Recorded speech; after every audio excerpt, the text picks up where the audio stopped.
Lui, c'est le pape François. Il vient de publier un texte de Maboul sur le réchauffement climatique. Je te laisserai le lien pour que tu puisses regarder un petit peu par toi-même si tu veux. C'est assez long, il y a un peu plus de 70 mini-paragraphes.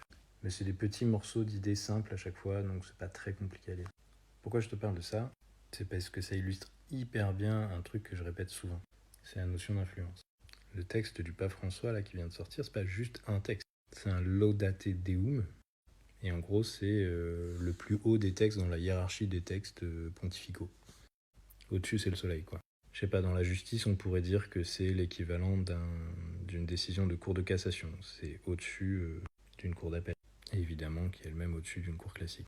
Je suis pas un grand expert de ces sujets religieux, mais a priori, c'est ça. Bref, ce qui est intéressant, c'est qu'il prend la parole d'une manière hyper lucide et hyper complète. Il pose des choses sur l'origine indéniable de l'humain dans le réchauffement actuel, sur le degré d'urgence, sur les conséquences qu'on voit déjà, et sur les conséquences à venir, sur l'importance de chaque dixième de degré. Et il dit les choses de manière hyper claire et sans équivoque. Ça veut dire qu'il ne fait pas de langue de bois pour essayer de faire en sorte que des gens qui voudraient ne pas vexer puissent trouver une échappatoire, une manière d'interpréter qui ferait que ça les gênerait pas trop. Il y a quelques petites choses que j'aime bien là-dedans. Déjà, le fait que tout est lié. Il affirme que tout est lié et il parle bien du changement climatique, mais en lien avec des crises sociales, avec le vivant de manière générale. Il parle beaucoup de la notion de maison commune quand il parle de la planète et je trouve cette image vachement bien.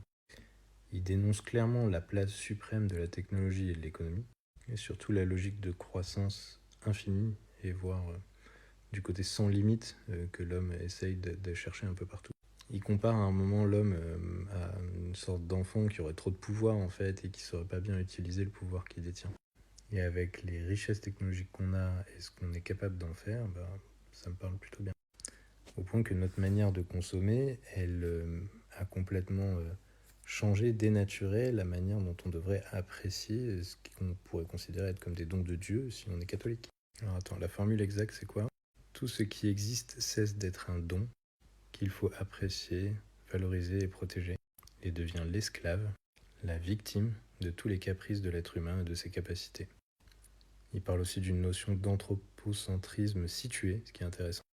En gros, c'est une manière de dire que même si l'homme est spécial, il ne peut pas être déconnecté du reste du vivant. Il y a une autre formule que j'avais bien aimée, il dit « Nul ne se sauve seul ». Il dit ici « Tout est lié ». Il parle de tout un tas de choses, il refait un petit peu l'histoire des différentes COP qu'il y a eu, de leurs succès, de leurs échecs, des limites, de ce qu'il faudrait et qui manque encore, notamment des moyens de mesurer et des moyens d'obliger, en fait, de contraindre une fois que les engagements sont pris, parce qu'aujourd'hui, il n'y a pas de sanctions réelles.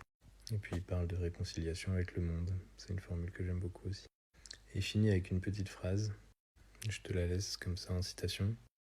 Parce qu'un être humain qui prétend prendre la place de Dieu devient le pire danger pour lui-même. Bref, il y aurait beaucoup de choses à dire sur tout ce qu'il a écrit, c'était pas mal du tout. Et en fait, la raison pour laquelle j'en fais une vidéo, c'est juste parce que ça illustre un principe hyper intéressant, qui est le principe de l'influence. Dans nos formations sur la mise en action climatique, on en parle assez souvent.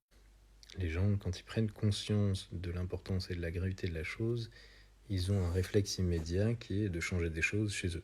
Ce qui est intéressant, c'est que quand on fait les choses bien, il n'y a même plus besoin de leur demander, ça bouge tout seul. Mais en fait, là où nous, on essaye d'aller les chercher et où on a trouvé tout un tas de petites astuces pour les aider à bouger là-dessus, c'est de passer un cran supplémentaire.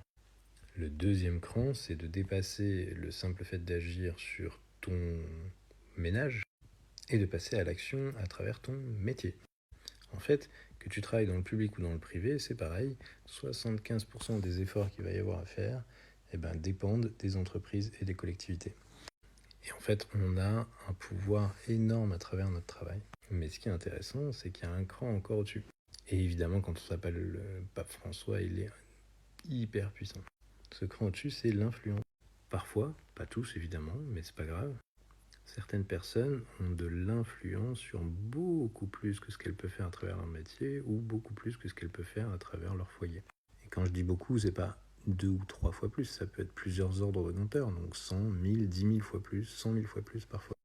Juste parce qu'elles vont embarquer énormément de monde. Alors t'as bien compris comment le pape François, lui, en parlant à potentiellement plus d'1 milliard de personnes, Mais ce que tu ne remarques peut-être pas, c'est l'impact réel que ça peut avoir. En fait, il ne parle pas que à des individus, il parle à beaucoup de patrons, de chefs d'entreprise, il parle peut-être à beaucoup d'élus aussi. Et donc il agit pas juste sur, disons, 1 milliard de leviers individuels de gens qui vont agir dans leur foyer, mais sur 1 milliard de leviers déjà plus importants de personnes qui travaillent, et notamment des gens en responsabilité. Chez nous en France, il y a quand même beaucoup de décideurs, beaucoup de gens influents qui sont catholiques. Donc quand la superstar, enfin, je ne sais pas s'il faut dire ça comme ça, mais en tout cas quand le grand chef des catholiques, le saint pape lui-même, dit « Eh les gars, je vous donne avec le texte le plus puissant qui existe dans mes prérogatives que la priorité actuelle c'est ça et qu'il faut s'en préoccuper, et que détruire la nature c'est un péché systémique », et il l'affirme, bah, il peut agir sur des gens qui jusque-là ne voulaient pas entendre, ne voulaient pas s'y intéresser. Et ce qui est très cool, c'est qu'on n'a pas besoin d'être le pape François pour avoir de l'influence. T'es peut-être pote avec quelqu'un qui a de l'influence. T'as peut-être toi-même de l'influence sur un cercle, un petit réseau, un club. Ou tu as peut-être quelqu'un qui a une grosse influence dans ta famille, dans ton cercle de proches.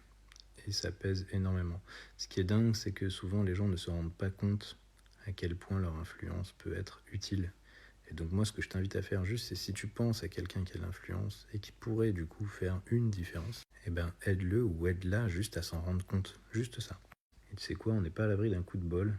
Et que cette personne, vu que tu la culpabilises pas, mais tu lui montres juste le pouvoir positif qu'elle pourrait avoir sur le monde, eh ben elle s'en empare et qu'elle fasse un truc cool avec ça.